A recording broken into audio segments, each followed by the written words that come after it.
Insurance company कहती है आपको 1 करोड़ का टर्म इंश्योरेंस मिलेगा मात्र 400 रुपए पर महीने में। यानी आप 400 रुपए महीने का पेमेंट करो और अगर आपको कुछ हो गया तो कंपनी देगी 1 करोड़ रुपए। और यही क्लेम होता है हेल्थ कवर में कि अगर आपको 1 करोड़ रुपए तक का हेल्थ कवर मिलेगा मात्र 550 रुपए पर महीने में। यानी अगर मैं 550 रुपए पर मंथ इंश्योरेंस कंपनी को दूं और मुझे कोई मेडिकल इमरजेंसी हो जाए तो मुझे मिलेंगे 1 करोड़ रुपए। तो भैया ये जो कंपनियां बड़े बड़े वादे कर रही है ये सही है या गलत, या इसमें कुछ लोचा है? क्या इंश्योरेंस कंपनियां वास्तव में इतना क्लेम देती है? और अगर देती है तो भैया प्रॉफिट कैसे कमा रही है? नुकसान में तो है नहीं। क्या इंश्योरेंस कंपनी की इंश्योरेंस प्रीमियम के अलावा भी कोई कमाई होती है? और अगर होती है तो वो क्या है? ये इंश्योरेंस करवाने का कुछ फायदा भी होता है, ये फालतू का खर्चा है? किसको करवाना चाहिए, किसको नहीं करवाना चाहिए? इंडिया में कितने लोगों के पास इंश्योरेंस है और कितने लोग सिर्फ एश्योरेंस पे है कि होगा जब देख लेंगे? तो आज की वीडियो में डिस्कस करेंगे इंश्योरेंस कंपनी का बिजनेस मॉडल, की इंश्योरेंस कंपनी कैसे पैसे कमाती है, इंश्योरेंस सेक्टर का इंडिया में हाल क्या है, कौन सा इंश्योरेंस हमको लेना चाहिए, क्यों लेना चाहिए और क्या फायदे हैं। ये सब बताएगा आपका भाई राहुल। और साथ में ये भी जानेंगे टर्म और हेल्थ इंश्योरेंस कितना इंपॉर्टेंट है, कराना है कि नहीं कराना, और सबसे इंपॉर्टेंट किसको कराना है। चैनल पे नए हो तो सब्सक्राइब कर लो, क्योंकि हम कॉम्प्लेक्स मैटर को आसान भाषा में समझाते हैं और एक आदमी को स्मार्ट बनाते हैं। तो जनता जनार्दन की जय बोलते हैं, करते हैं वीडियो की शुरुआत।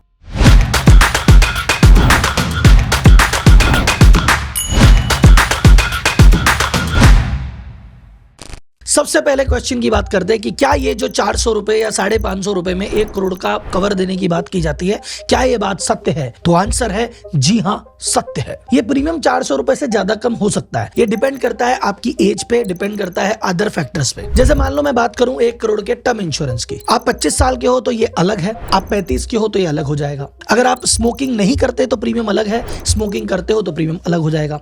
अभी मैं आपको करके दिखा दूंगा। और जो भी प्रीमियम एक बार तय हो गया, वो 400 है कि 800 है कि 1200 है, जो भी है एक बार तय हो गया, अगर आप देते रहते हैं और अगर आपकी मृत्यु हो जाती है तो टर्म इंश्योरेंस का 1 करोड़ मिलता है। और अगर आपका एक्सीडेंट या कुछ कवर होता है और वो सारी टर्म्स कंडीशन के अंदर है तो आपको पूरा पेमेंट मिलता है। सबसे पहले शुरुआत करते हैं उस क्वेश्चन से कि ये जो 400-500 रुपए में 1 करोड़ के क्लेम का वादा करते हैं, सत्य है या गलत? तो आंसर ये है कि हाँ, इनका क्लेम एकदम सत्य है। प्रीमियम का अमाउंट थोड़ा ऊपर नीचे हो सकता है आपकी एज और बाकी कंडीशन के हिसाब से, लेकिन ओवरऑल अगर अपन देखें तो आपको क्लेम मिलता है। एग्जाम्पल दिखाता हूं आपको लाइव। हम चलते हैं सीधा policybazaar.com पे। शुरुआत करते हैं। मान लो एज आपने डाली 18 साल के हम हैं, एलिजिबल हो गए इंश्योरेंस लेने के लिए और हम स्मोकिंग नहीं करते और हमको चाहिए 2 करोड़ रुपए का कवर। तो इंश्योरेंस निकल के आता है भैया आपका 1200 रुपए पर मंथ, यानी ऑन एन एवरेज 600 रुपए पर मंथ में 1 करोड़ का कवर मिल गया। अब यही इंश्योरेंस में अगर 18 की जगह 30 साल का बंदा हो, ये कवर 1200 से बढ़ के 1650 हो जाता है, यानी 1 करोड़ रुपए का इंश्योरेंस लगभग 825 रुपए पर मंथ में। 1000 से भी कम रुपए में, नाम मात्र के रुपयों में करोड़ों रुपए का इंश्योरेंस हो रहा है। ये बात तो सत्य है। और अभी रिसेंटली इस पे जीएसटी भी कम हुआ है, पहले 18% लगता था। तो अगर मैं 1200 के हिसाब से लगाऊं तो 14,500 रुपए में आपको 2 करोड़ रुपए का कवर मिल रहा है। यही अगर प्रीमियम थोड़े समय पहले लेते, दिवाली से पहले, तो आपको इस पे 2600 रुपए जीएसटी भी देना पड़ता। अब वो 2600 रुपए जीएसटी देने की जरूरत नहीं है। उस 2600 रुपए में चाहो तो 2 करोड़ के क्लेम को 2.5 करोड़ करवा लो। सेम चीज होती है आपकी हेल्थ इंश्योरेंस में। हेल्थ इंश्योरेंस में भी अगर मैं जाके देखता हूँ, यही पूरी कैलकुलेशन लगाता हूँ, फॉर्म भरता हूँ, तो 900 रुपए पर महीने में मेरे को 1 करोड़ रुपए तक का कवर मिल रहा है। यानी 11,000 रुपए साल के देके अगर कुछ होता है मुझे एक्सीडेंट में, बीमारी में, तो 1 करोड़ रुपए तक की निश्चिंता में लेके सो सकता हूँ। अब आप सोच रहे होंगे अगर ये क्लेम सत्य है और इतने कम पैसे में इतना चीज दे रहे हैं तो भैया कैसे दे रहे हैं? इतने कम पैसों में इतना कवर कोई दे कैसे सकता है? और ये अमाउंट कैसे तय होता है? दोनों पे बात करेंगे। इसी का आंसर छुपा है हमारे आज के टॉपिक इंश्योरेंस कंपनी के बिजनेस मॉडल में। देखो, इंश्योरेंस कंपनी की मुख्य इनकम होती है अंडरराइटिंग इनकम। अंडरराइटिंग इनकम का मतलब होता है अगर कोई व्यक्ति एक प्रीमियम के बदले या एक फीस के बदले आपकी रिस्क कवर करने को तैयार हो जाए, उसको कहते हैं अंडरराइटर। यानी जो आप प्रीमियम देते हो उस प्रीमियम के बदले इंश्योरेंस कंपनी कहती है तुम्हारी जिम्मेदारी मेरी, तो ये कहलाई अंडरराइटर।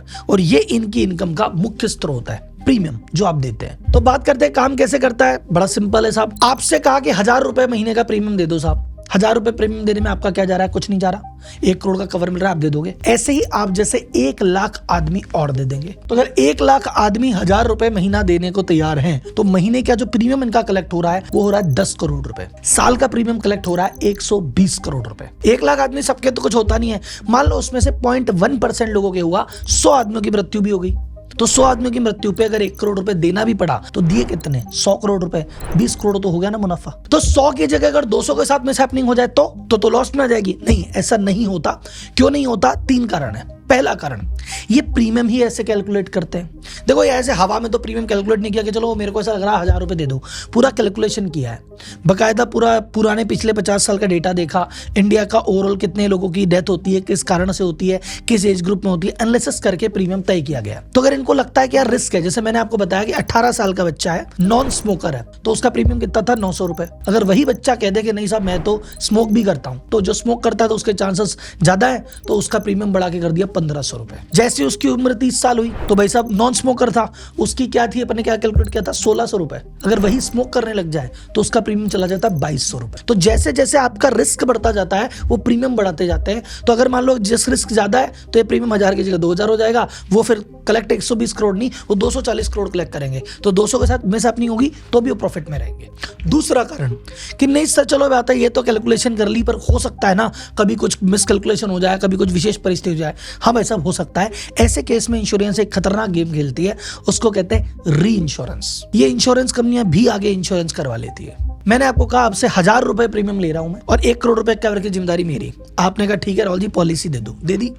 अब मैंने दूसरी कंपनी के पास गया और कहा कि सुनो 950 रुपए मेरे से ले लो, 950 रुपए में इस इंश्योरेंस का इंश्योरेंस कर दूं, तो अगर इसके कुछ हुआ तो ये मेरे पास आएगा और मैं तुम्हारे पास आऊंगा। कहता ठीक है। तो अब टेक्निकली मैंने 1000 रुपए का प्रीमियम लिया, 950 इनको दे दिया, 50 रुपए मेरी सूखी कमाई है।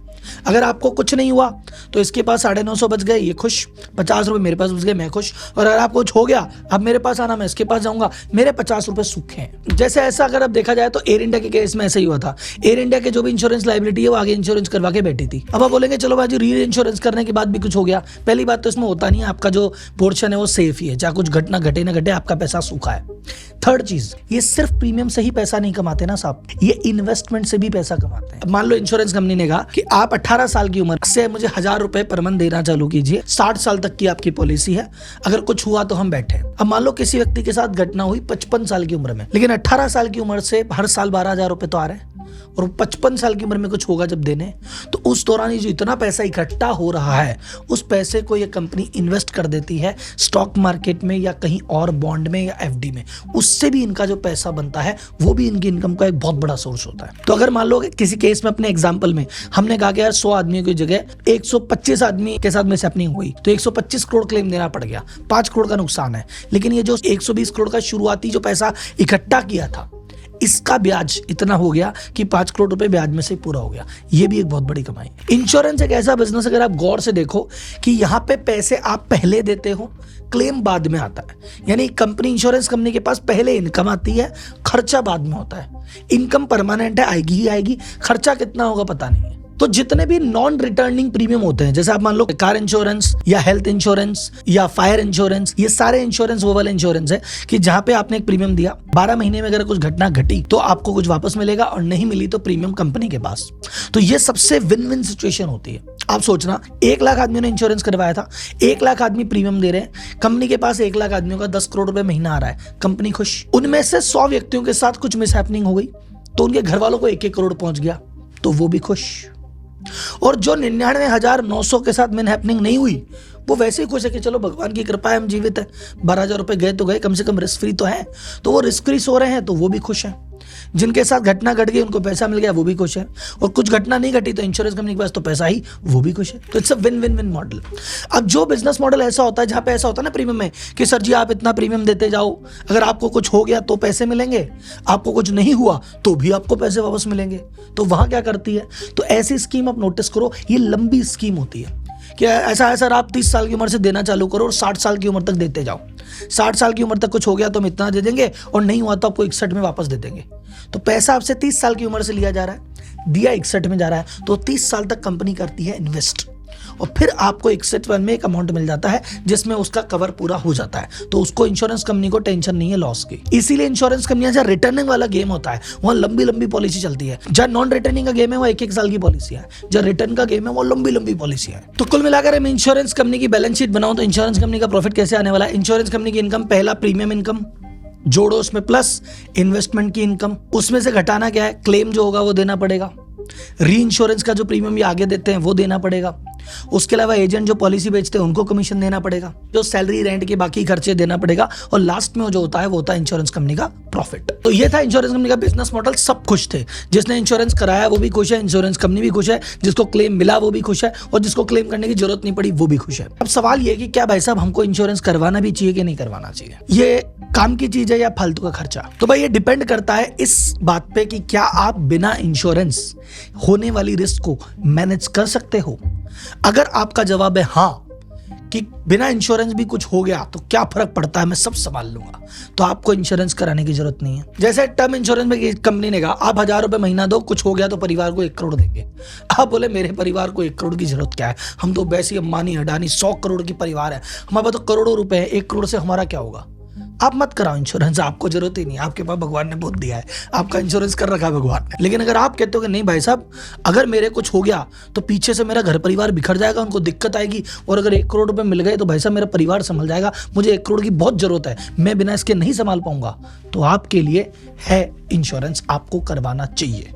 Same goes with health insurance. अगर आपको लगता है कि अरे भाई साहब कैसी भी बीमारी आए, किसी भी हॉस्पिटल में जाके कितने पैसे लगे, अपन सब खर्चा कर देंगे, अपना बहुत पैसा है, तो आपको इंश्योरेंस की कोई जरूरत नहीं है। लेकिन आपको लगता है कि नहीं भाई साहब अगर हल्की सी भी बीमारी हो गई, कहां से लाऊंगा पैसा, कैसे करूंगा, सब आपको दिक्कत है, आप नहीं संभाल पाओगे, आप ले लो इंश्योरेंस। तो एक ही जवाब है, क्या आप बिना इंश्योरेंस संभाल पाओगे?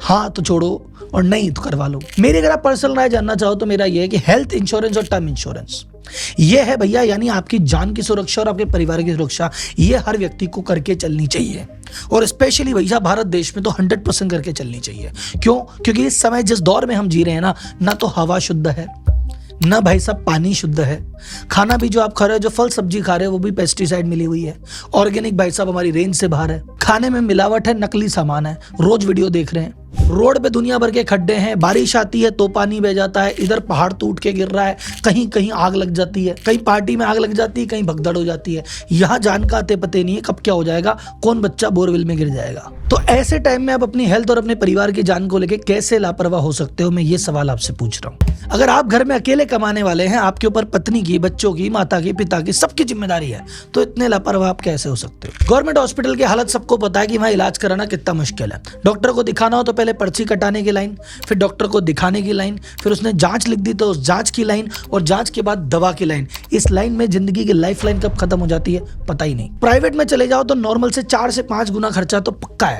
प्राइवेट अस्पताल में अगर 1 हफ्ता आपको रहना पड़ गया, आपकी 1 साल की सेविंग खत्म हो जाती है, पता ही नहीं चलता। ऐसे में हेल्थ और जान का रिस्क लेना कि होगा तो देखी जाएगी, ये सोचना कहाँ की समझदारी भाई। अभी हम समझते हैं इंडिया में हेल्थ केयर सिस्टम का क्या हाल है, आपको और क्लैरिटी मिल जाएगी कि करवाना चाहिए कि नहीं करवाना चाहिए। अभी तक आप किसी ने टर्म या हेल्थ इंश्योरेंस नहीं करवाया है, हाथ जोड़ के रिक्वेस्ट है प्लीज करवा लो। और अगर आप करवा के बैठे हैं तो प्लीज उसको एक बार रिव्यू कर लो कि कहीं किसी टर्म्स कंडीशन में तो नहीं फंसे हुए, कहीं आपने जरूरत से कम इंश्योरेंस तो नहीं ले रखा, कोई अच्छे फायदे से चूक तो नहीं गए, कोई टर्म्स कंडीशन छोड़ तो नहीं दी। तो भैया अगर आपको लेना है तो मैंने आपको अपने वीडियो के नीचे पॉलिसी बाजार का डिस्क्रिप्शन में लिंक दिया है, वहां पे क्लिक कीजिए, दुनिया भर की पॉलिसी को कंपेयर कीजिए और राइट डिसीजन लीजिए। और अगर आप ऑलरेडी ले चुके हैं तो मैंने 2 वीडियो बनाई है, एक हेल्थ पे और एक टर्म पे, उसको जाके क्लिक करो, पूरी वीडियो एंड टू एंड देखो, और उसमें देखो कि आपकी पॉलिसी में जो मैंने बताया आपने लिया कि नहीं लिया, और वो कमी है तो फिर सुधार लेना उसी लिंक पे जाके। अब समझते हैं इंडिया की हेल्थ केयर इंडस्ट्री को। देखो सब, किसी भी देश के नागरिकों की स्वास्थ्य की 100% जिम्मेदारी होती है सरकार की, कि भैया सभी नागरिकों को स्वास्थ्य सुविधाएं मिले, क्वालिटी की मिले, सबको मिले पहली बात तो, और जो मिले वो क्वालिटी वाली मिले। पर आजादी के बाद से लेके अब तक कोई भी ऐसी सरकार नहीं है जिसने इस पे 100% काम किया हो। समय समय पे हर सरकार की तरफ से कुछ स्कीमें आती रहती है, बहुत अच्छी भी होती है, उसका फायदा भी मिलता है, पर यह पर्याप्त नहीं है इतने बड़े देश में। सरकार चाह के भी सबको कवर नहीं कर सकती। बीच में सरकार की सेंट्रल गवर्नमेंट हेल्थ स्कीम आई, CGS स्कीम, लेकिन उसमें सेंट्रल गवर्नमेंट के कर्मचारी कवर होते हैं। उसको देख के स्टेट गवर्नमेंट लेके आई, पर उसमें स्टेट वाले कर्मचारी कवर होते हैं, उनकी फैमिलियां कवर हो जाती है। कुछ बड़े कॉर्पोरेट में लोग करने वाले होते हैं, वो उनकी फैमिलियां कवर हो जाती है, लेकिन 100% कवर वो भी नहीं होती, उनकी भी लिमिटेशन है, उसमें भी टर्म्स एंड कंडीशन है। आप इनके भरोसे मत रह जाना कि मेरी तो गवर्नमेंट वाली है, पर मेरी तो कंपनी वाली है। उसके अलावा भी आपको अलग से इंश्योरेंस करना चाहिए, नहीं तो जो पॉलिसी है उसको वेरीफाई करवा लो कि उसमें ढंग की चीजें कवर भी है कि नहीं। तो गवर्नमेंट को ये पता था भाई साहब हम प्रयास कर रहे हैं, लेकिन गवर्नमेंट हॉस्पिटल के भरोसे भारतीय देश की एक एक बच्चे को क्वालिटी हेल्थ नहीं मिल पाएगी। तो उन्होंने कहा कि भी क्या करें साहब, एक काम करते हैं प्राइवेट हॉस्पिटल अलाउ कर देते हैं, क्योंकि अगर प्राइवेट हॉस्पिटल अलाउ नहीं करते तो वैसे इलाज मिलता ही नहीं। बोले महंगा सस्ता छोड़ो, इलाज मिले तो सही। प्राइवेट हॉस्पिटल को अलाउ किया, प्राइवेट हॉस्पिटल आए, सुविधा भी दी, क्वालिटी हेल्थ केयर भी दिया, सब कुछ दिया। लेकिन वो चैरिटी करने थोड़ी आए थे, वो तो पैसे लेंगे ना भाई साहब। सुविधा बोलोगे जितनी देते जाएंगे, पर पैसे भी वैसे लेते जाएंगे। वो भैया जेनरिक मेडिसिन थोड़ी देंगे कि 2 रुपए की दवाई ले लो, वो तो ब्रांड लेंगे जो कि 200 रुपए का आता है। वो 5 रुपए का इंजेक्शन थोड़ी लगाएंगे भैया, वो तो 500 का ही लगाएंगे ना यार। वो तो छोटी सी दिक्कत पे कहेंगे भैया सारे टेस्ट करके लाओ। और वो कहते हैं भैया हम किसी को फोर्स थोड़ी कर रहे हैं, डिमांड सप्लाई की बात है। अगर तुम्हें हमारे पास आना है तो आओ, हम बुला थोड़ी रहे हैं भाई साहब, आपकी मर्जी है तो जाओ गवर्नमेंट हॉस्पिटल पढ़ा।